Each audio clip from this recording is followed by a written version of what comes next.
So again, hello, dear friends, and for the ones that are in the virtual world, we welcome you, all of you. So today we continue the series of or presentations or talks about the parables of Jesus. And what is a parable, right? In simple words, it is a comparison. We compare something with something else. So that was the way Jesus talked to the people in Galilee at that time. That they're, I'm sorry taking your time, Leo, but our thought as a humanity, we were very materialistic and concrete, right? We needed to see things and to touch things to understand. So talking about the things of the spirit, it wasn't in the grasp of our mind. That's why Jesus, the wonderful teacher and master, he decided to create these parables like a tales to teach us. And they are so up to date that in 2025, we can read them and we can listen from them and learn. So Leo prepared the parable of the barren fig tree.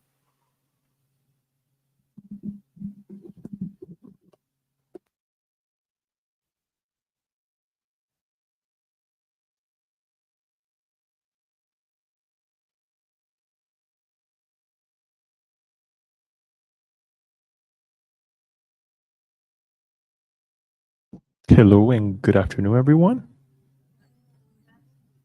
Nice and warm outside, and you guys are here. I'm here. Happy to be here, actually. And want to give thanks to Daniel, someplace else, around the world, helping us behind the cameras as well. Still, even though he's vacationing with his family, so bear with me in case something happens. He's communicating with me. I will make sure that my attention is in the talk, but we got to make sure that we also help those who are online following us as well. So happy to be here, giving continuation to the teachings of Christ as we still continue to talk about the parables. And today we will see a little bit more than a parable, than just the parable that we are proposing to bring, because the topic is related.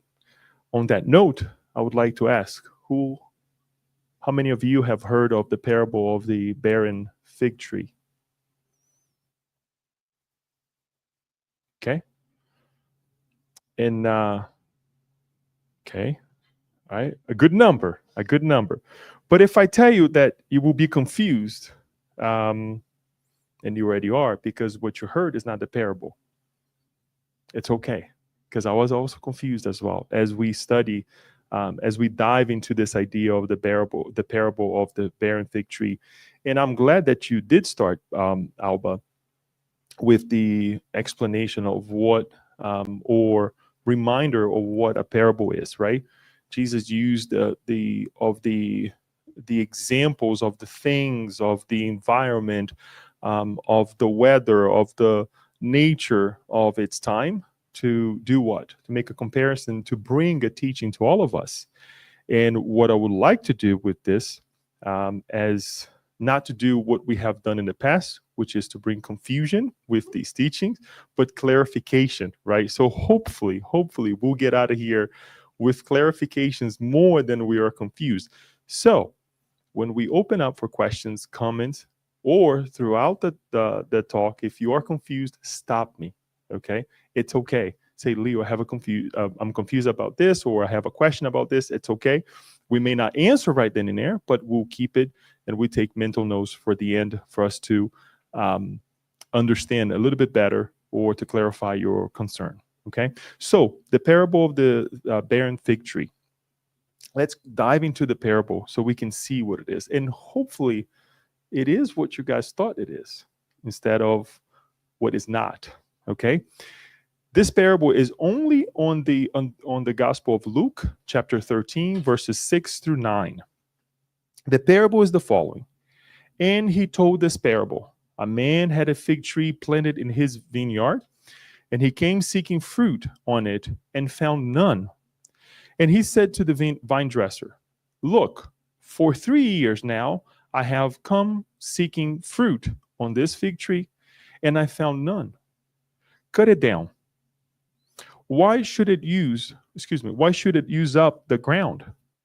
And he answered him, Sir, let it alone this year also, until I dig around it and put on manure. Then, if it should bear fruit next year, well and good. But if not, you can cut it down.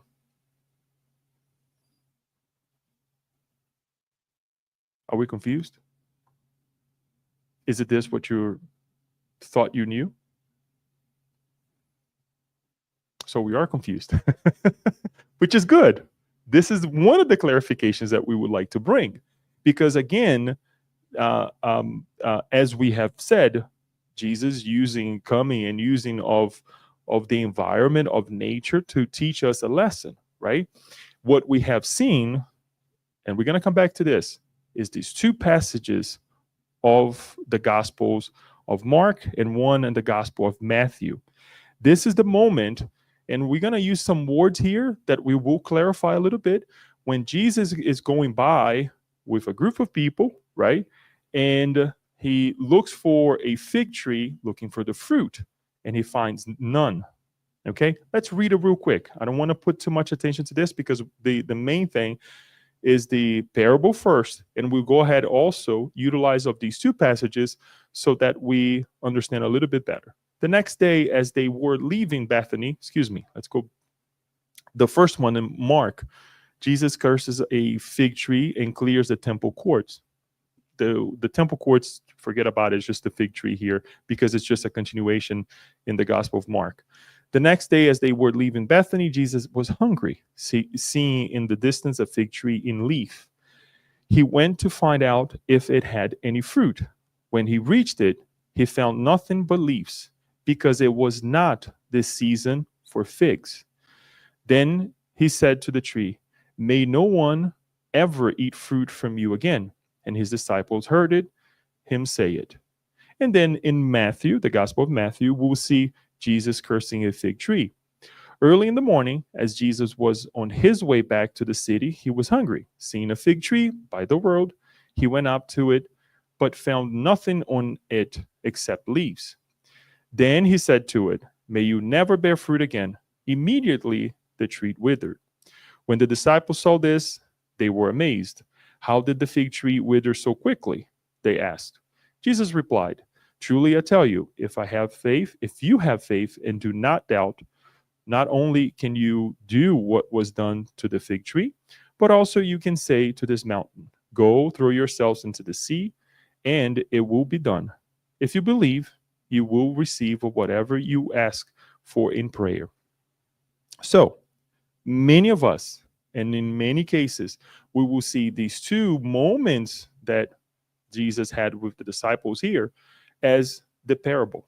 But it's not a parable, because parable is an account, right? It's a story that actually was portrayed by Jesus to teach us a lesson. This here actually happened. So it's not a parable. And in many cases, we'll see this as the parable. I want to bring this clarification. We will not focus mainly on this. We will talk about it towards the end, but I want to actually clear this up, right? Because number one, we have to make the distinguish of what is a parable. Number two, did it happen, right? So if it happened, it's not a parable, right? Just in our lives, we can create an account of something that is not true, and then we can make a correlation to teach others or connect with others in a different way. But that's a story that becomes a parable, not something that truly happened in our lives. So let's go back let's put this aside, because this has a tremendous value as we connect with the actual parable. But let's go back to the parable itself. And I'll read again so we can reconnect with it, because it's a lot of information. Fig tree here and there, right? Fig tree that doesn't give fruit. But let's find out, and we're going to break it down a little bit, the parable, so we can better understand. So the barren fig tree, the parable of the barren fig tree says, and he told this parable: a man had a fig tree planted in his vineyard, and he said to the vine dresser, and he came seeking fruit on it and found none. And he said to the vine dresser, "Look, for 3 years now I have come seeking fruit on this fig tree, and I find none. Cut it down. Why should it use up the ground?" And he answered him, "Sir, let it alone this year also, until I dig around it and put on manure. Then, if it should bear fruit next year, well and good. But if not, you can cut it down." So we have the conversation of the owner of the land, right, of the vineyard, telling one of his workers to say, "Look, cut it down." And then what happens? We see a transformation in terms of, no, let's just go ahead and give some more time, right? So when you read this, when we read this together, what's the first thing that strikes you? And those who are following us on the web as well, you can say it and we can share later on. But what's the first thing that comes to mind when you read this passage? Though there's no wrong or right answer, you can say it and I'll repeat it here. Just something that highlights. Okay, you want to go ahead and use it? Grab it. You can grab the microphone then. Anyone? I know some of us are lost, but we'll get there. Because this is not what we thought the parable was, right? So it's okay. Go ahead, Al. Um, the first thing that I connected with it was the how many chances do we have in life to do it right? Very well, thank you. Anyone else?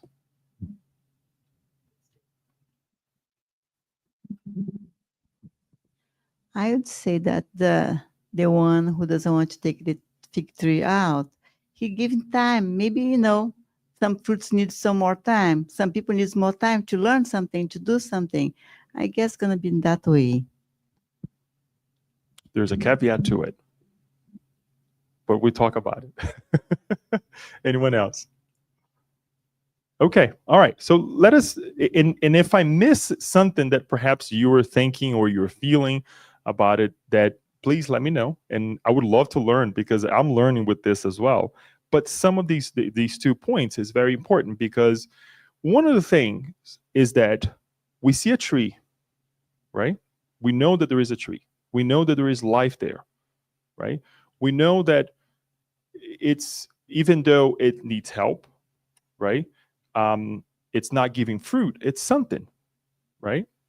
It's there is, God has given the ability for that tree to sprout, to come and to be among us, right? So I wanted to emphasize on this idea of life, because even though we think we may be in a position where yes, we need to take some of us have our own time to give our fruit. Some of us is a little bit later. Some of us are, does not give any fruit at times, but God gives us life. And I start with this idea of life, and I start this connection with God because in many cases, and I'll put myself forth here in terms of, how we connect with this message, right? Has a lot to do on how we connect with God and how we connect with life, right? If we are an individual who is going through some trouble and we read a passage like this, we will uh, put emphasis on the landowner that says, cut it down. But if we have a good heart, or if we are happy with life, if things are okay, we perhaps may give emphasis to the man who is saying, give another chance, right? If we had that mother figure that gave us that second, third, fourth million chances, right? Perhaps we'll be a little bit more. So things that has happened in our lives, things that are happening in our lives, right? Will in a way kind of guide us on how we connect with this. But it's the same thing on how we connect with God. And until we change our ways to see God, perhaps when we are demanding or not, perhaps when we are bargaining with God or not, right? We'll perhaps see these teachings the same way. And obviously, Jesus. So I wanted to start with this idea because it also will give a little bit more emphasis on the idea of how many times, right? we need to give fruit, to bear fruit, right? Second thing, we're not alone. Where is this tree? The fig tree. So it's out of place. It's a fig tree and vineyard, right? But that, even though it's out of place, right? Because the through the studies of the parable, it was okay for its time in its time to have different types of trees, that there are so many in its time, right? To have a different fruit along the vineyards, right? So it was okay. But the beautiful thing here is that it was a fig tree that was not alone. And concerned with the other trees, the vineyards, right? We would think of what? That the other trees were giving fruit. So it's expected that also the fig tree gives some fruit. So we have a comparison, right? We can then start comparing. Oh my gosh, why is the we have the vineyards full of grapes, and you fig tree, why you're not giving anything, right? And that's the idea of the landowner over here saying, I've been here for 3 years, nothing is happening yet, right? Whereas everything else is actually giving fruit, right? So we can go into the negative ideals of life and say, why are you not like the others? And we do that to ourselves sometimes, right? And then on the flip side of that, we can also look around when we are out of place, right? And think, the other trees are giving fruits. Why am I not giving fruit? Not in an accusative way, not in a bad way, but we can also look at others and say, if so and so is doing, giving fruits, I can do the same thing, right? I can bear fruits as well. And what are these fruits? More to come on that. We see justice, right? The justice here is if you're not bearing fruit, if you're using up the ground, why should you be? Should it be, right, over there? Oh, okay, it's giving shade and everything, but it's supposed to give fruit. Some trees, they don't, they just give shade. That's their thing. They give fruit as well to multiply, right, to bear other trees and everything, but it's not to eat, right? But the purpose of a fig tree is not just the to be a tree or to give shade, right? So we see the justice in terms of um, um, let us make justice. If everything is giving if giving fruit, and this one is not giving fruit, let us cut it down, because it's taking space, it's taking time, has taken time to give fruit, right? But justice does not work alone in God's terrain. Maybe for us, maybe for our laws, right? At the towards the end of the, and we're going to see a little bit of a, in the next slide, but towards the end of the Spirit's book, the third part, we'll start the last law, the law of justice, but it's not just justice, love and charity, right? So the justice comes, yes, let's go ahead and take this tree down. And then the other person says, no, no, no, no, no, no. Let's give some more time. Let's go ahead and put some manure around it, right? That's the caveat. It takes time. We're going to give you another chance. We are giving another chance, but we're giving manure. What are the manures in life? The tough moments that we live, right? We ask for patience. It's not like that God will give you, like, I don't know, a container full of patience, right? God will give us the opportunities to become more patient, to exercise our patience, right? To say less and to listen more.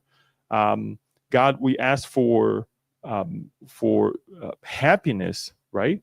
We will have to multiply our energies to make happy moments amongst ourselves, even though when we are in the going through the tough moments of life. Listen to what I just said.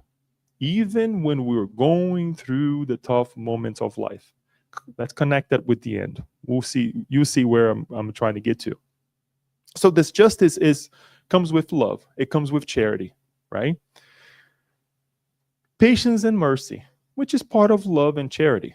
This man comes and says, "Well, give it another year. We're going to do everything that we can, right? Treat it a little bit more to see if it sprouts some fruits, right?" And we do that in our lives as well, right? We take the difficult moments, we take um, the the difficult relationships that we have with some patience, with some mercy, and say, let's go ahead and see if we can go ahead and gather other fruits that are not so bitter. Sometimes we're getting fruits, but they're bitter, right? And it's okay because that's what we can offer at the time. If we put our minds into it, our hearts into it, we will go ahead and be able to get something better. The manure, again, that it is mentioned, it's actually the resources that we receive. Sometimes the tools that we have to build a shed or to fix something at home, they're not the most appropriate tools, right? When we have to paint a room, we may not have all the tools that perhaps a professional may use. You use what you can, right? So you have the resources. We have the resources that we have in our hands, and we utilize the best way possible. And some of these resources that we receive, they're not perfect. It would be nice to have all the resources in the world, including time, right? But not in all cases they are there. So let us pay attention to these resources as well, because as it says on the parable, they were manure. And manure, what? Stink. It's the crazy thing that we don't want to touch at times, right? And we're giving the capabilities or the options to choose into something better for our lives, but the resources may not be what we want. And sometimes they're around us. The resources are right next to us and we're not paying attention. We're so worried about the difficulties of life. We're so worried about perhaps what other fruits are being given by the other trees, right? That we forget about ourselves. That we forget that we can extract from our environment that we are already within, right? That if we do so, that we can bear fruit, but we will worry about something else. So focused on the problem, so focused on the difficulties of life, and we don't give any fruit. And then I would like to finalize this part over here, that time will come that if we don't bear fruit, we will be uprooted. And I'm changing already, right?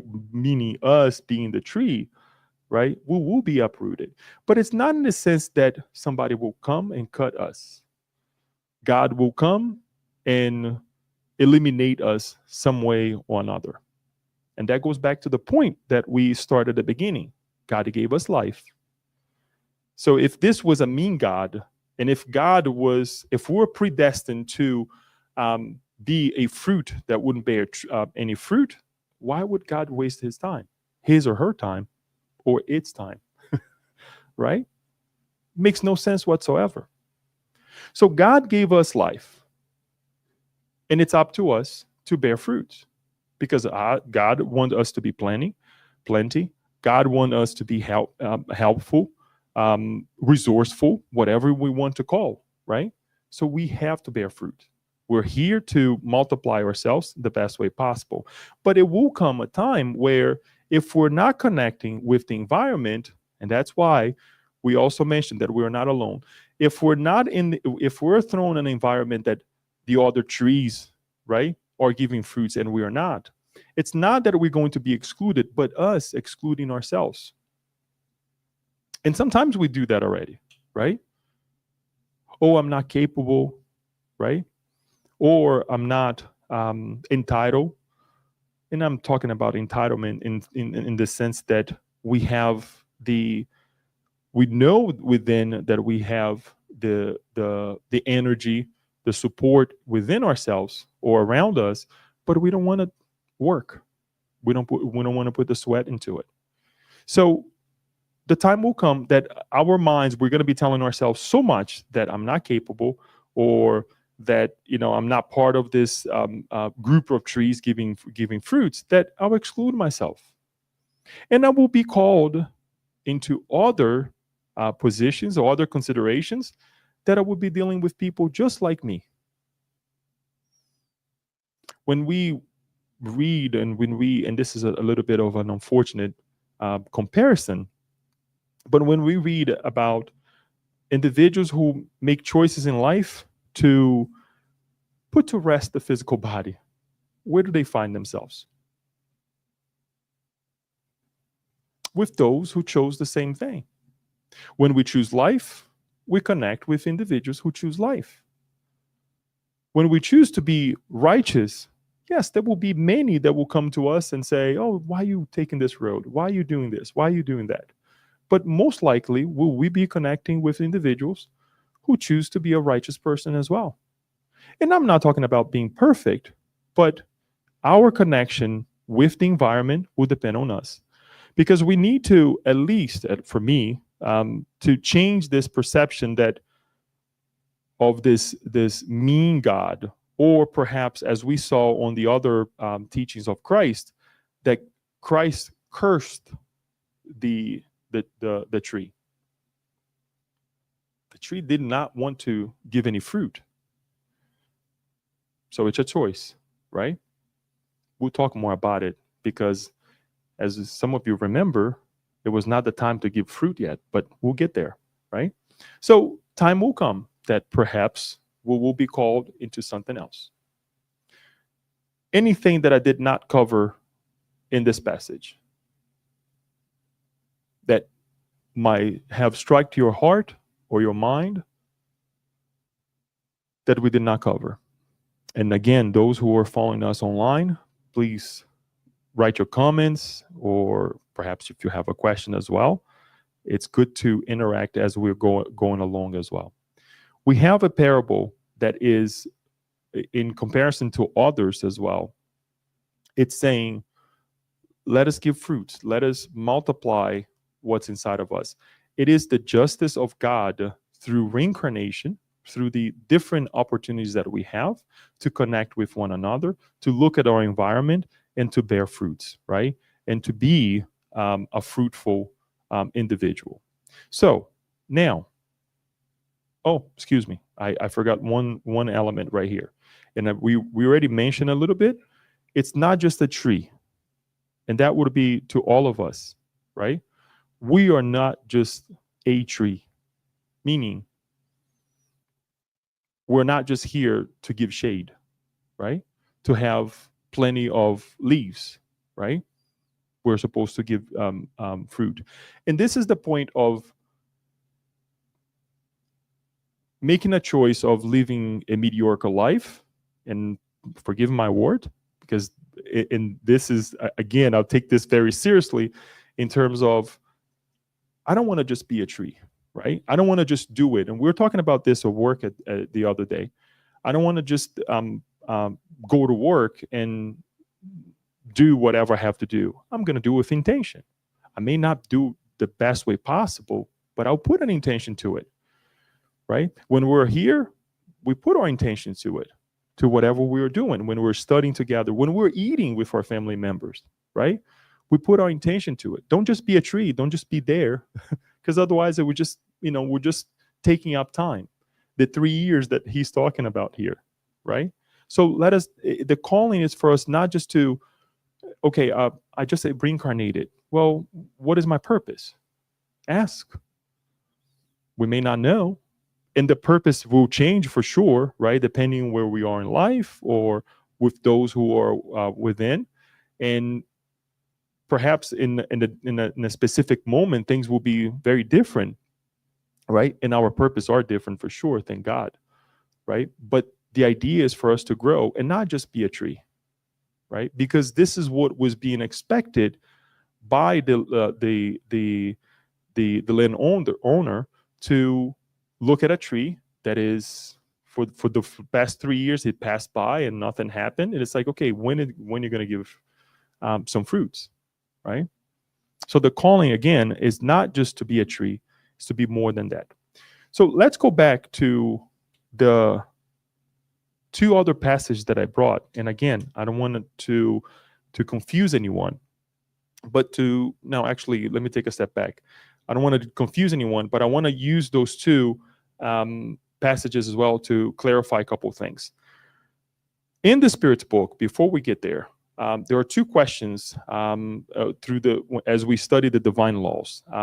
One is actually the study of the divine law itself, and then the other one is about the law of justice and love and charity.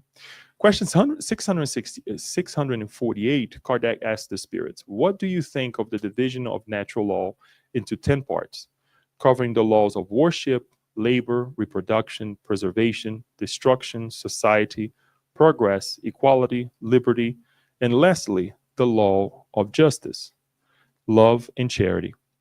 And the spirit said something really interesting that I completely had completely forgot about this answer. They say the following: the division of God's laws into 10 parts comes from Moses and covers all the circumstances of life, which is the essential point. You may follow that division, although, like other classification systems, it does not contain anything absolute. Such systems always depend on the point of view from which a subject is considered. The last law is the most important, since through it humans can advance the farthest in the spiritual life. It sums up all the other ones. And this law, as we have mentioned, is the law of justice, love, and charity. So we can talk about worshiping God. We can talk about labor, reproduction, preservation. But if we don't bring the law of justice, love, and charity together, nothing happens. And we have made this study over here. We have made this analysis here before, where one law is connected with the other, right? I can't talk about societal, the society, the law of society, if we don't talk about equality, because we have to bring equality when we're living, since we're social beings, right? Not the equality that we want to be the same, but the equality that we ought to respect one another equally, right? So the spirits are coming to us and saying the law of justice, love, and charity is the most important one, because it encompasses everything. And when we go back to the actual parable, we see the justice of the man saying we should free up the soil for something that it gives fruit. But then the love comes and say, no, let's wait, right? And then the charity is what? Let's put some manure on it. It stinks, but hopefully it will help. It will help, right? So we bring this reminder that perhaps depending on how we are exercising our rights, right, our duties as well in life, we look at it and we bring this idea of the just love and charity in our lives as well as we connect with ourselves. Because sometimes it's, we can look in the mirror and say, oh, I went wrong in that situation. I did something wrong, right?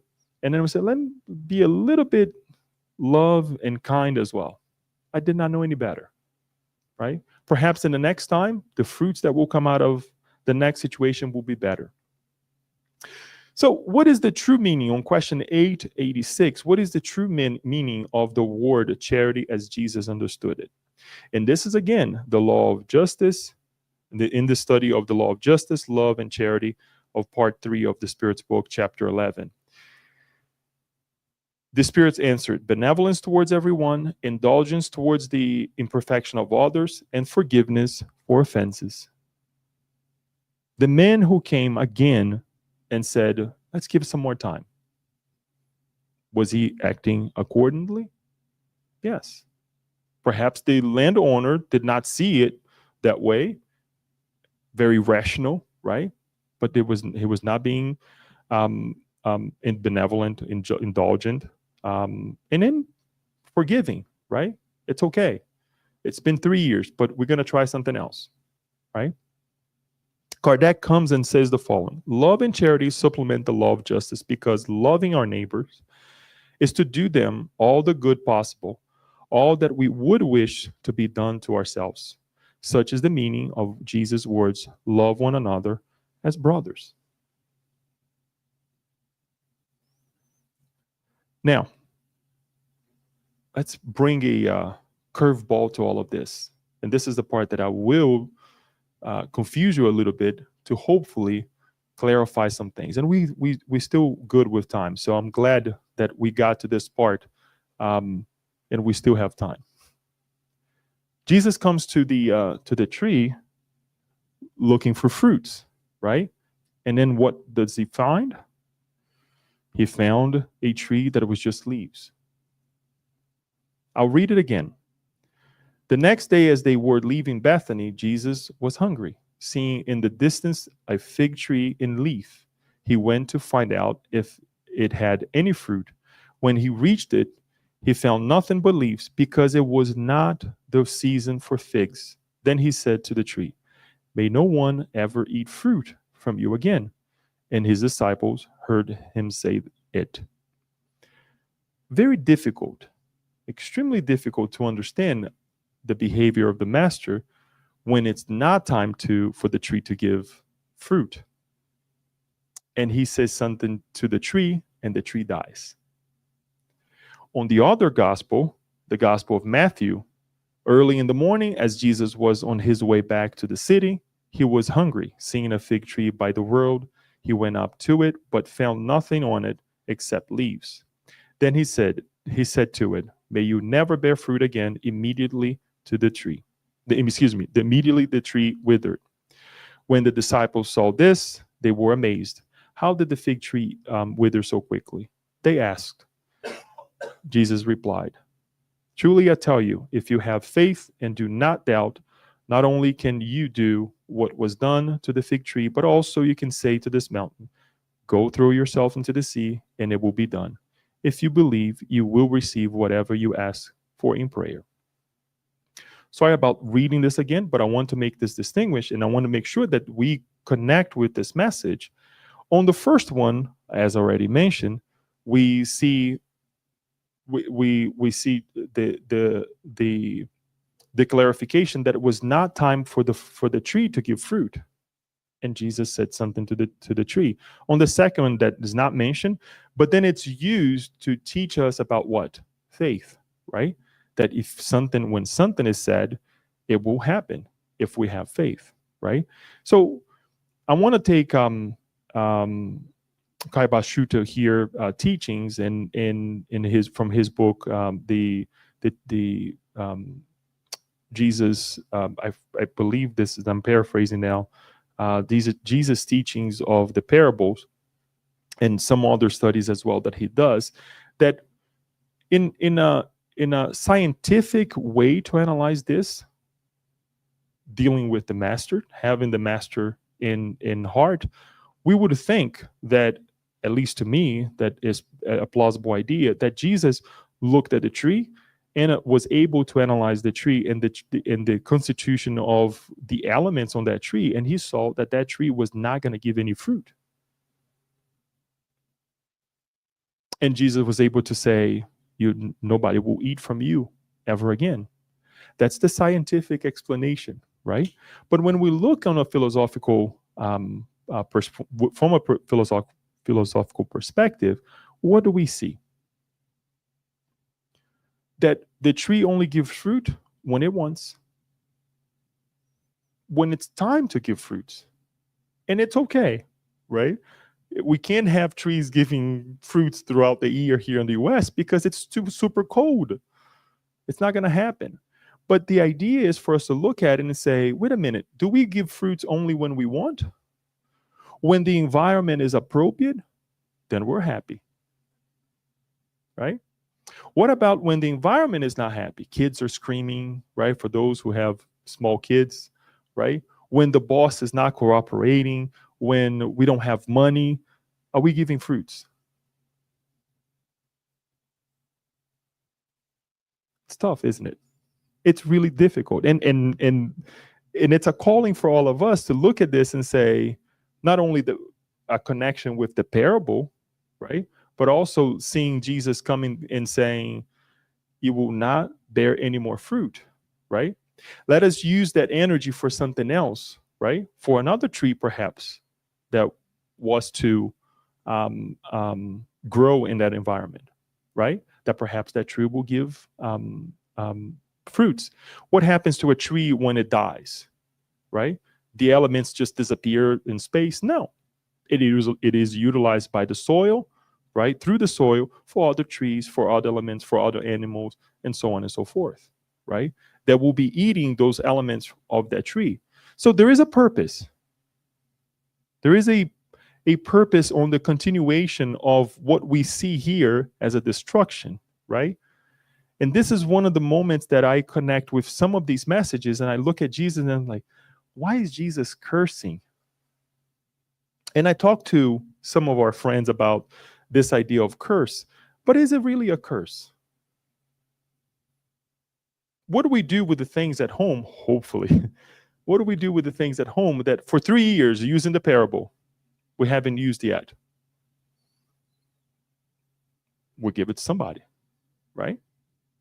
We say we don't use that anymore, right? For us, again, who have kids, as they grow, we give it to somebody else. Some of the things it's so cute that we want to keep it, right? No, don't give it that one, at least that one, right? Just to remember those moments, right? But most of everything, we go ahead and purge. We give it to somebody.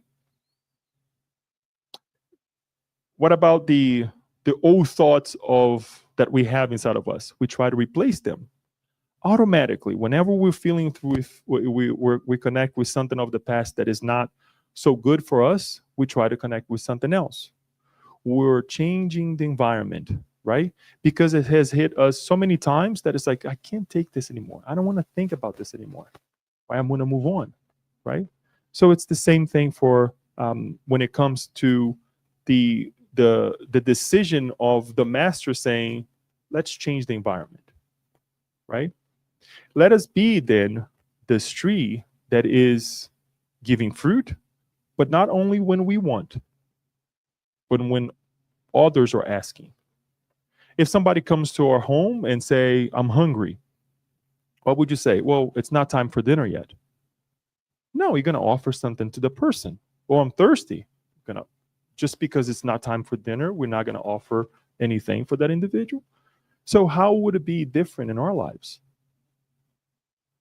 Going back to the scientific point of view, when we do say to the tree, and we have to be careful with this, right? You're not going to bear any more. Sorry about the sound, but we're not going to bear any more fruits. We have to be careful with what we say, because if we say with intention, whether good or bad, right, it's going to happen. And as we say it, we bear responsibility for what we're saying, for what we're doing.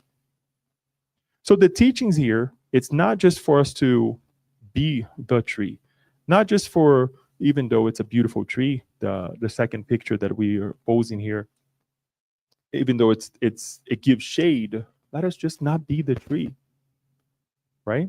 Let us bear fruit. Let us look into the environment that we have and look at it and say, yeah, other trees are giving an amazing quantity of fruits. I can do the same. Maybe not bear the same number of fruits, but I can actually help others as well. And if I'm not, ask for help. Ask for this kind of helper that comes and say, I'm going to give you some manure, right? Ask our mentors for that kind of help. I can't move on. I can't get to the next step. There is a beautiful passage of the book, Action and Reaction. It just crossed my mind as we were talking about this. There were two spirits, and it's towards the end. I think it's before the 2 chapters before the last chapter. I can't remember now. I wish Kirsten was here, because Kirsten can remember the chapters since we studied this book together. That they got to a level of moral elevation that they could cross anything else. They got stuck there. They were at that moment where they went back to their mentors and they said, we need to evolve. We would like to keep going with our evolutionary path. And these two spirits were giving the explanation that they couldn't go beyond that, but they insisted. And I'm paraphrasing here what happened here. And they were given the ability to see what they had done in previous lives. And they said, okay, you know what? We'll bear the consequences. They were given the ability to reincarnate as two individuals in the um, airplane field, okay? That in fact, when they reincarnated, they actually lost their lives in a airplane crash because in the past they used to throw individuals off of cliffs, and they did not remember. That was inside of them. They knew something was there, but they did not remember, right? So in order for them to ascend, in order for them to give fruits, they came in the um, let's call arrow field of things, and they were working in that area, and they bear the consequences of their own actions, right? To come to lose their physical body in a very traumatic way, but they were called in that moment not just to say, "Oh, you're going to lose your life that way," but to really dedicate their lives to the airplane fields, airplane. I like the word that escapes my mind right now, the ingenuity, right? Engineering of airplanes and everything. So they were used, they were bearing fruits, and they knew that perhaps that would be a consequences of what they were doing. So why do I bring this here? Because sometimes we think that when we do something wrong, when we connect in a adverse way with the environment we live, or perhaps the universe, we will be punished. No, God will give us an opportunity to redeem ourselves in different ways, right? In different conditions. So we have to believe when we say it. We have to believe when we act as well, as the teaching is saying here. Going back to the actual, and I want to go back because I don't think it's back there. Going back to the actual parable, let us again take a last look of it and think that it's not just for us to be a tree. It's not just for us to um, look at the environment and give a shade, right? But let us be that tree. Let us be that individual that truly um, um, receives what is being given to us. Ask where we are, because other fields, other trees, they will do whatever they do, and if we do our part, we will certainly connect with life, and we connect with the master as well, in a different way. I would like to go ahead and stop and ask if you have any questions, any comments, and I will get out of here to see if Daniel can share anything with us here on the screen too. Excuse me.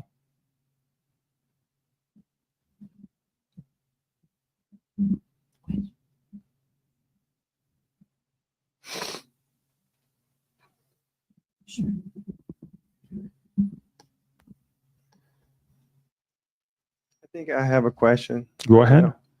If you can go back for one slide, I think that was the last one. I think I have the right to be confused as well. Like that's the first time that I see that. Okay. Which one? This This one? one, yes. And then Okay. I was confused between Mark and Matthew. Mm-hmm. Uh, one says, "May no one ever eat fruit from you again," Mm-hmm. and the other say, may you never bear fruit again," Mm-hmm.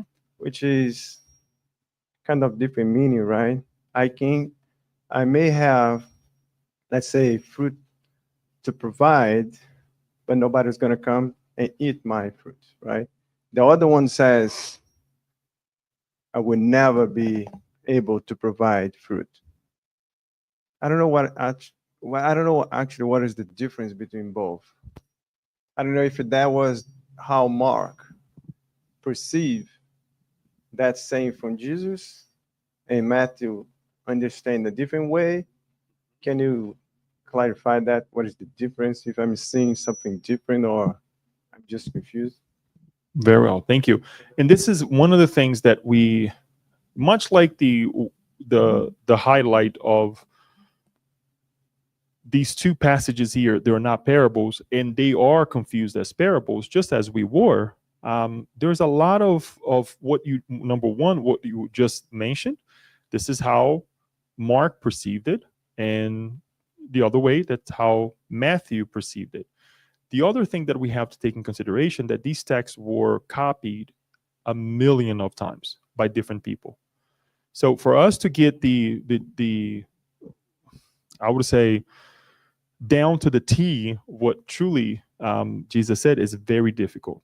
I do take in consideration when I bring these texts as well. As I put down here, is the New International Version. One of the Bibles that I do consult quite often when I see something that is very off, I will say it, I will mention. But this is a good point that you're bringing. But it's the one is the translation of Haroldo Dutra. He actually translated from the archaic Greek into Portuguese. And you will see some of the variations, and he has very interesting highlights as well. But you are correct. To answer your question, yeah, may no one ever eat fruit from you again. So he is saying this implies to us that the tree will stand. The tree will continue to exist there, where the other ones, we see that the tree withered, right?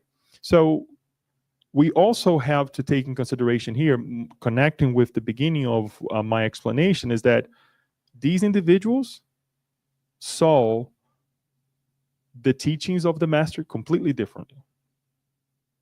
Completely different. And I cannot explain to you as George, or I'm going to say in Portuguese, Jorge Alahad, he gives I can't remember what, forgive me, I don't remember what study I was listening to of what book, but I remember him in explaining how each of the disciples interpret the message, on how they brought the message. And we see some of the teachings perhaps with Luke, right, being young as well, and John as well, and all of the different disciples. We'll see how they relate with the message. It's basically how they bring it to us. If I bring an account to a day that we spend together to an individual, will be very different than the way you present to other individuals, right?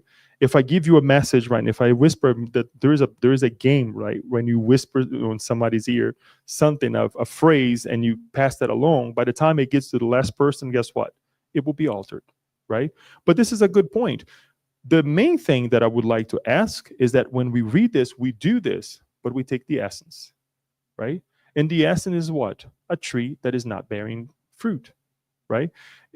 For many, many years, and I myself included, and I say reincarnations, we have got ourselves caught up on it, right? And we lost time.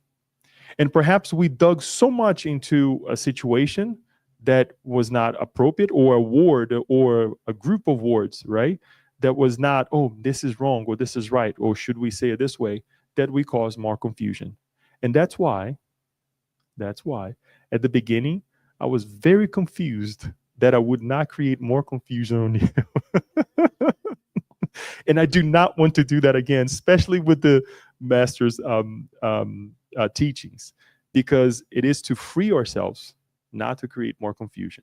Hopefully today, as we leave this environment, we will be a little bit more, we will have a better understanding of what this fig tree is for all of us. Not only the parable, but also these two passages, right? I don't think it would do us justice to just bring the parable and leave the other two teachings aside, or the other two passages that aside, right? So I think it was important for us to clarify that as well, right? But thanks for the question. Anyone else? Okay. And that's okay too. You want to go ahead? First of all, thank you, Leo. And you brought a very sweet memory from my childhood and teenage years, because back in Colombia, we used to have a fig tree in our backyard, and it was grandma who took the figs and preparing a delicious dessert. So I'm thinking, poor fig tree that is being cursed, etc., etc. What I understand of these two passages is, one way or the other, no one is going to benefit from the fruit. Either in the first one, Mark, maybe the tree will continue giving fruit, right? Bearing fruit, but no one is going to benefit. And in the second one, is like, just go back to the ground. So that's what I understood of these two. Um, One of the things that made me think, and I don't want to question God plans, but is Do it. but Question. is no, I don't want to question God, because in the parable it seems like the fig tree is in the vineyard, and why it is there? Why? If it's supposed to be, we're supposed to get grapes, no figs, right? That was the first thing. But so then, why the Lord or someone planted that fig tree there? What was expecting from the tree? It was in the wrong place. That's why he wasn't bearing fruit. Probably the chemistry of the of the how do you call the land, the soil wasn't appropriate. So I was thinking, what if we are in the wrong place? What if we ourselves decide not to accept the place in which we were planted, and this is our reincarnatory plan, and we decide to go to make other decisions, so therefore we won't be bearing a fruit. I don't know if I confuse the people, or but I'm thinking, so I'm glad that the person who's taking care of the trees is giving that tree another chance. So maybe the chemistry of the land, of the soil, will change with the manure. Very well. Thank you. This is extremely important because when I say do it, question, it's not to incite um, bad things in you, right? But what you just did is to question the environment, question the ideas, right? Why am I here? Why are we? Why is Jesus utilizing of a tree that is growing in a completely different environment, right? And we go through that. Why am I dealing with this group of people? Why am I dealing with, interesting enough, last week I was in a wedding and I was watching the whole wedding at the church. It was beautiful, an amazing moment of my life. Very honored, felt honored to be part of it, of, this moment for our friends. And I was listening to this whole thing and I'm like, I'm in a completely different environment now. And it was almost like the same time that we meet here. Not that I had my mind here, I was there and I was paying attention and I loved the moment, like I said, but it's like, I'm not part of this in this lifetime. And I felt out of place to an extent, right? Because it's like, I don't connect as much, even though I felt beautiful, the images and all that. But I felt out of place, right? And it was that out of place that it's like, okay, maybe in the next lifetime I'll be called again to serve in this environment, right? In the same way. Who knows, right? So it's okay to have this feeling of what's happening, what's going on, right? Sometimes, one of the things in many cases, I should say, my kids came to me and said, how do we explain to people that we are spiritists? When they ask where we go, is it church? Right? Is it church? So we explain to them, look, it's a location that we go to learn about God's teaching, and we can leave it at that. If they want to know a little bit more, we can give them more information. But it's okay. There's nothing wrong to it. And thank God we live in a country that we can express ourselves, right? whichever way we want to, right? We don't go asking, to a somebody from another faith to say, what do you do there, right? You just ask, okay, what faith do you follow? And it's okay, right? So why am I going through these things? Because it's okay for us to have this conversation with God so we understand ourselves, right? Because the moment that we just accept blindly, we're not doing so well. The moment that we go into the little nitty gritty of things and we don't get the full picture of it, right? We're also going to another extreme. So ask, why did Jesus said such, utilize of such a thing at the time? And again, I'll mention to you what I also learned, that it was okay to have certain trees, different types of trees, in the middle of the vineyard, right? It was okay. Or for the act of God, right? That tree grew there. Isn't it so? Like when we also have a plantation of, I don't know, corn, and we see one little sprout of something else coming up, right? And it's interesting because when you look at this is easier to find or to see or to notice when you're actually doing fall, because all the crops are down. But we see one tree on the middle of the field, and it's all open, but there's one tree standing there. Obviously, that tree is utilized to mark a space or an area, right? Or a number of yards that you get to that tree, that you utilize to get to that tree. But there's a tree there that is planted for a specific reason. Maybe this tree was there for a specific reason, to give shade to the people who was working, right? And fruits as well. Who knows? But how do we connect with the message if we don't ask? If we don't transcend what also we ask, we're never going to get there. We're never going to change the way how we see God, how we see Jesus, right?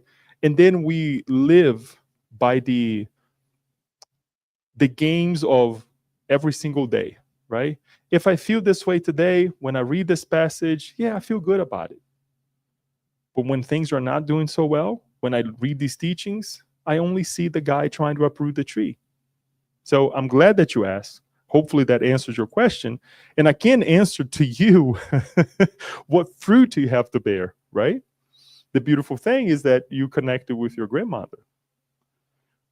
What if the tree was giving fig and she did not do that? You would remember.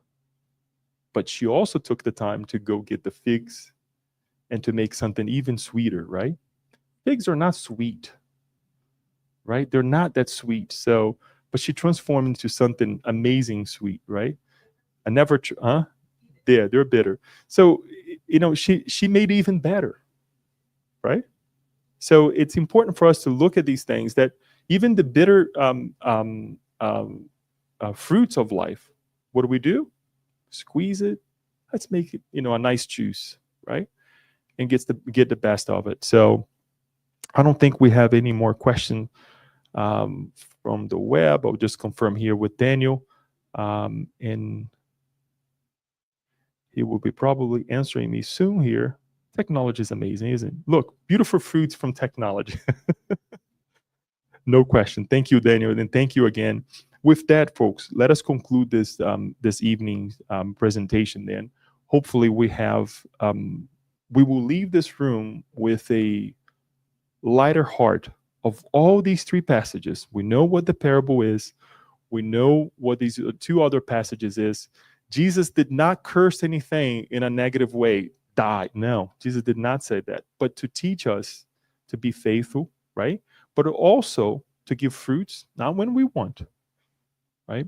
When we are called to give fruits, to be a beautiful shade for someone else, and be a point as well, a mark, right, for a group of people. So thank you for that.